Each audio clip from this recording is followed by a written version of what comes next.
କହିବେ କଣ କହିବେ? ମୁଁ ପ୍ରିନ୍ସ ଡ୍ରେସ୍ ପିନ୍ଧିଛି। ମୋ ମା ଆଣି ଦେଇଛି ମୋତେ ପିନ୍ଧିବାକୁ। କାଲି ଯେତେବେଳେ ଆସି ସନ୍ଧ୍ୟାବେଳେ ପହଞ୍ଚିଲି, କାଲି ପରଠୁ ଯେଉଁ ଟ୍ରିଟମେଣ୍ଟ ମୋର କରୁଛନ୍ତି ବହୁତ ଭଲସେ କରୁଛନ୍ତି, ବହୁତ କେୟାର ବି ନେଉଛନ୍ତି। ଆମ ଆଗ ଅପେକ୍ଷା ରିକଭରି କରୁଛି ମୋତେ ଲାଗୁଛି। ଆଉ ଯେଉଁ କହିଲେ ଓଡ଼ିଶାରେ ରଜ ମନାଉଛନ୍ତି, କୋଉଠି ନା କୋଉଠି ମୋ ପାଖକୁ ଯେମିତି ମୋ ସମର୍ଥନ ମାନେ ଭେଟିବାକୁ ଆସୁଛନ୍ତି, ମୋତେ ବହୁତ ଖୁସି ଲାଗୁଛି। ବହୁତ ସାହସ ବି ମୋ ମନ ଭିତରେ ଆସୁଛି। ମୁଁ ସୁସ୍ଥ ହେଇଗଲେ ମୁଁ ନିଶ୍ଚିନ୍ତ ପୁଣି ଥରେ ବ୍ୟାକ୍ ସେଇ ଚାମିଲି ଅଛି ନିଶ୍ଚିତ ଭାବରେ ହେଇକି ମୁଁ ଅନ୍ୟାୟ ବିରୁଦ୍ଧରେ ଲଢ଼େଇ କରିବି। ଘଟଣାରେ ଆପଣଙ୍କର ଏଫଆଇଆର ଆଜି ପର୍ଯ୍ୟନ୍ତ କାହାକୁ ଗିରଫ କରାଯାଇନି, କଣ କହିବେ ସେ ବାବଦରେ? ଏଠି କୋଉଠି ନା କୋଉଠି ମହାକାଳ ପୋଲିସ ପଳା ଯେଉଁ ପୋଲିସ ଅଛି, ପୋଲିସ ସହଯୋଗ କରୁନି। ମୁଁ ଏଠି ଦାବି କରିବି ଜୁଡ଼ିସିଆଲି ତଦନ୍ତ କରାଯାଉ। କାରଣ ଯେଉଁ ପୋଲିସ ମୋତେ ଖରାପ ବ୍ୟବହାର ଦୁର୍ବ୍ୟବହାର କରିଛି, ମୁଁ ତାଙ୍କ ଉପରେ କେବେ ଦାୟିତ୍ୱ ଦେଇପାରିବିନି ମୋ କେସ୍ଟାକୁ। ମୁଁ ଜାଣିନି ବି ଏପର୍ଯ୍ୟନ୍ତ ମୋ କେସ୍ ରେଷ୍ଟ ହେଇଛି ନ ହେଇଛି, ମୋ ଦେହ ଖରାପ ଅଛି, ମୁଁ ବୁଝିପାରିନି କ'ଣ ହେଇଛି। କିନ୍ତୁ ମୁଁ ଆଉ ଗୋଟେ ଆପ୍ଲିକେସନ୍ ପୁରୁଷ ପୋଲିସ ବିରୁଦ୍ଧରେ ଦେବି। ମୁଁ ଚାହୁଁଛି ଏଟା ତୁରନ୍ତ କାର୍ଯ୍ୟାନୁଷ୍ଠାନ ଗ୍ରହଣ କରାଯିବ।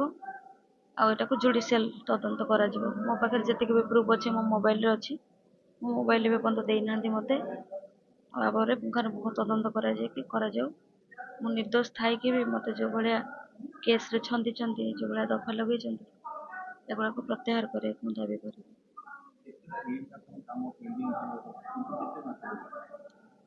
ପାଖାପାଖି 5-6 ମାସ ହେଇଗଲାଣି।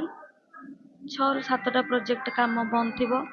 ଯେତେବେଳେ ଲୋକମାନେ ଆମ ଘରକୁ ଆସୁଛନ୍ତି, ଆମେ ତାଙ୍କୁ ଠିକାଦାର ହିସାବରେ କାମ ଦେଇଛୁ, ଆମକୁ ଧମକଉଛନ୍ତି କି ଆମକୁ ଯଦି ବିଲ୍ ନ ଦେବ ଆମେ ବିଷ ଖାଇ ମରିବୁ। କୋଉଠି ନା କୋଉଠି ଆମେ ବହୁତ ପ୍ରେସରରେ ରହୁଛୁ, ଯେହେତୁ ତାଙ୍କୁ କାମ କହି କରେଇଛୁ। ବିଡ଼ିଓଙ୍କ କତିକି ଗତ 29 ତାରିଖରେ ଯାଇଥିଲି। ବିଡ଼ିଓ ମନା କଲେ ମୁଁ ବିଲ୍ କରିବିନି ବୋଲି। ପୁଣି ଆମେ 5 ଜଣ ସରପଞ୍ଚ ଯାଇଥିଲୁ ସେଦିନ ଯେଉଁଦିନ ଇନସିଡେଣ୍ଟ ହେଲା। ବିଡ଼ିଓ ସହିତ କଥା ବି ହେଇପାରିଲୁନୁ। ବିଜେପି କର୍ମୀମାନେ ବହୁତ ଗଣ୍ଡଗୋଳ କଲେ, ବିଡ଼ିଓ ଉଠି ପଳେଇଲେ। ଏବେ ବି ମୋ ବିଲ୍ ପଡ଼ିକି ରହିଛି, ବିଲ୍ ହେଇପାରୁନି। ଏବେ ଦେହ ଆଗ ଅପେକ୍ଷା ରିକଭରି ହେଉଛି ମୋତେ ଲାଗୁଛି। ମୁଁ ଚାହୁଁଛି ଯେଉଁ ବିଡ଼ିଓ, ଯେଉଁ ଆଇଆଇସି ଆଉ ଯେଉଁ ଥାନା ଷ୍ଟାଫ୍ ମୋତେ ଅତ୍ୟାଚାର କରିଛନ୍ତି, ମୋ କ୍ୟାରେକ୍ଟରକୁ ନେଇ ଖରାପ ଜିନିଷ କହିଛନ୍ତି, ଯେଉଁ କର୍ମୀମାନେ ବିଜେପିର କର୍ମୀମାନେ ନିଜକୁ କହୁଛନ୍ତି ଗୋଟେ ଦ୍ରୌପଦୀ ଭଳି, ଯେମିତି ଦ୍ରୌପଦୀକି ଘେରି ଯାଆନ୍ତି ସେଇଭଳିଆ ଘେରିକି ମୋତେ ଅତ୍ୟାଚାର କରୁଛନ୍ତି, ସେମାନଙ୍କ ବିରୁଦ୍ଧରେ କଡ଼ା ଅନୁଷ୍ଠାନ ନେବା ଦରକାର। ଏବଂ ମହାକାଳ ବିଧାୟକଙ୍କର ମୁଁ ଇସ୍ତଫା ଦାବି କରିବି। ସେ ନିଜକୁ ଇସ୍ତଫା ଦିଅନ୍ତୁ, କାରଣ ସେ ଏମଏଲଏ କହିବାକୁ ଯୋଗ୍ୟ ନୁହନ୍ତି।